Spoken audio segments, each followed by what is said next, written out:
And it's just fascinating to me that you can get so ingrained in your argument, in what you're trying to prove exists or doesn't exist, that you forget to like live life. You forget to love people.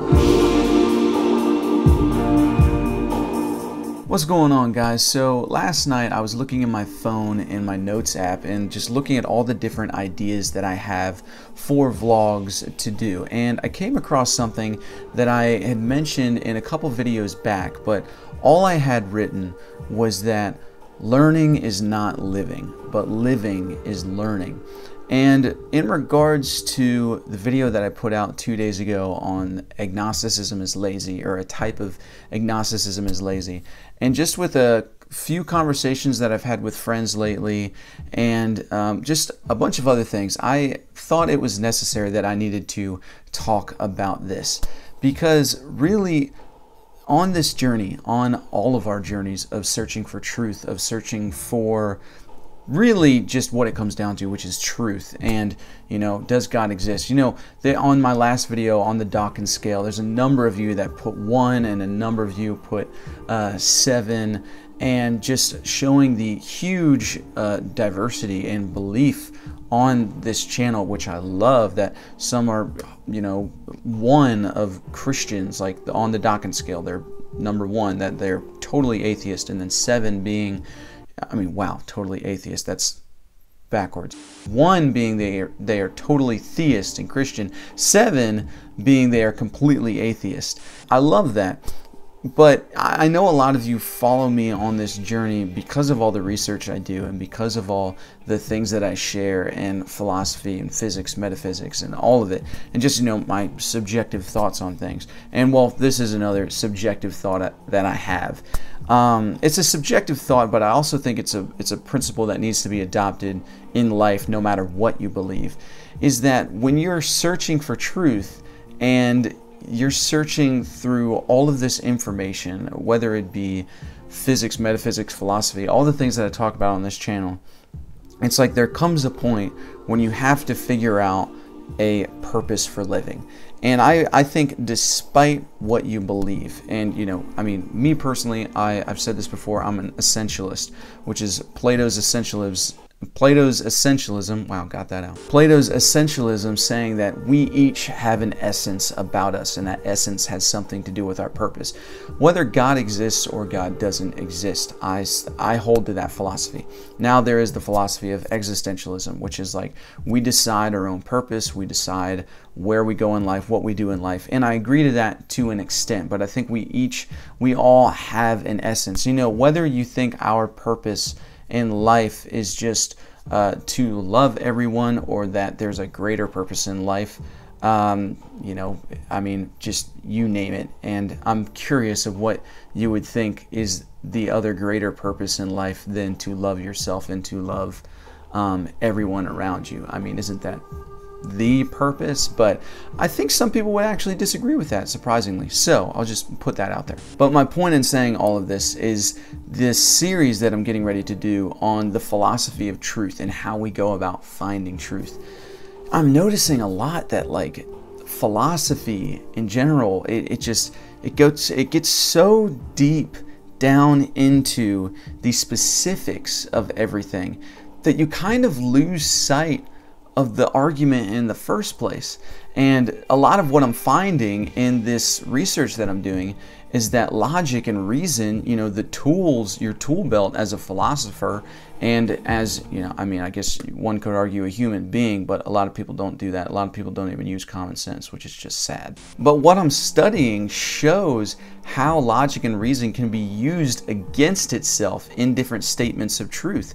And it's just fascinating to me that you can get so ingrained in your argument, in what you're trying to prove exists or doesn't exist, that you forget to like live life. You forget to love people.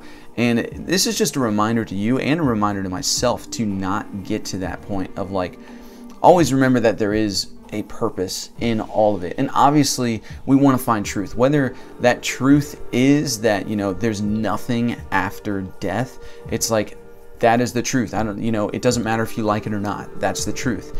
And the truth that, might be that there is something after death. Like, whether you like it or not, whether you believe it or not, that could be the truth. And obviously, we all have to cope with the truth, no matter if you're theist or atheist. You're going to have to cope with what the truth actually is. Now, of course, there's arguments on both sides, and so I realize that's a very general statement, and it's a much bigger deal than that. But the reason I'm saying that is, despite all of that, like, be in the present and be in the now, and just like, don't get so wrapped up in the philosophy, in the search, in all of this stuff. Like, just remember where you're at right now. Remember, like, you're living a life and there's people around you that need to be cared for, and yourself included. Self-care is just as important, if not even more important in some ways. Because if you can't love yourself, then you can't love the people around you. I made a video on that, in fact. And something else that I want to mention is something that my dad said in a recent video that me and him did.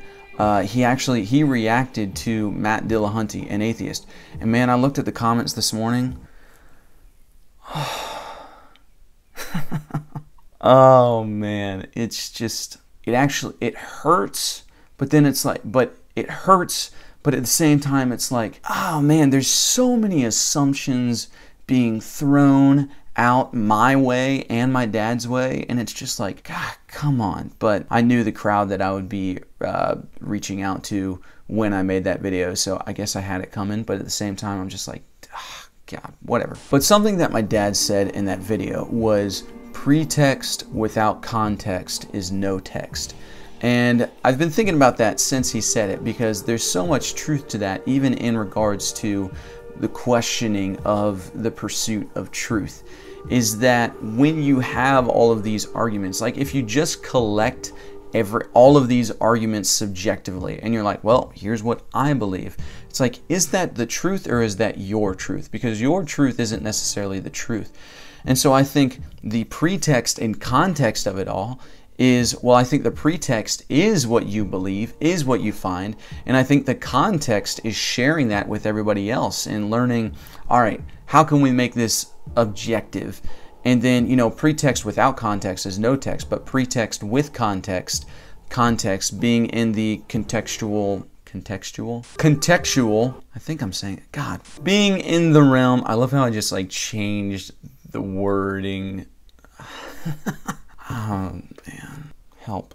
Being in a community of people, I'll just put it that way, being in a community of people where you can get that context and where you can search these things out of what could be objective truth and objective evidence. I think that's really important, just to be with people and be in a community of people that question things together. And that's why I love pragmatism.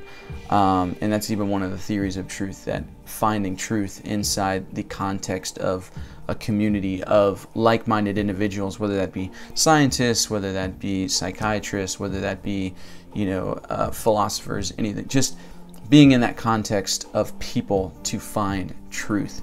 And I think that has to do with life. I think we can, in regard to that statement of pretext without context is no text, I think we can look at the context as life. Like, where can this be used? Obviously, if there's a truth and then we're like, well, that's the truth and there's not much use out of that. If that's the truth, then that's the truth. But at the same time, no matter the truth that you find, I would just encourage you, and I'm encouraging myself, this is a pep talk for myself, to have purpose in it, to have some sort of life in it. There's a point where you can be really selfish about what you believe and just say, well, this is what I found, so this is what I believe. And I don't really think that's the pursuit of objective truth. I think that's the pursuit of your own truth, and that's not necessarily truth. So yeah, I just wanted to share that with you all, and my thoughts on that. That learning is not living, but living is learning. And all of the spiritual practices that I've practiced and that I'm practicing and that all the research I've done on it, all of them say, you know, if you don't believe that this is a thing, or if you don't believe that this helps you, if you don't believe in any of it, you have to experience it for yourself. And I think that's so true. That what we do find that is truth, like no matter what that truth is, whether that's theism or atheism, like you have to experience it for yourself. And take that statement however you take it. It doesn't really matter to me. But I do think that in regards to living and knowing the context of truth and what truth actually is, there does need to be some experience involved with that, both in life and in trial and error through scientific strategy. But okay, I'm ranting now and I'm going off on a totally different subject, but learning is not necessarily living, but living is learning. So those are my thoughts on that for today. Hopefully by next week I will have all of this studying finished to have this to start on this series of the philosophy of truth and how we get to truth. And so I'm excited about it. I'm excited about sharing it with you all. So if you like this video and if you're interested in that series that's coming, please like, subscribe, and share. And I'll see you misfits in the next one.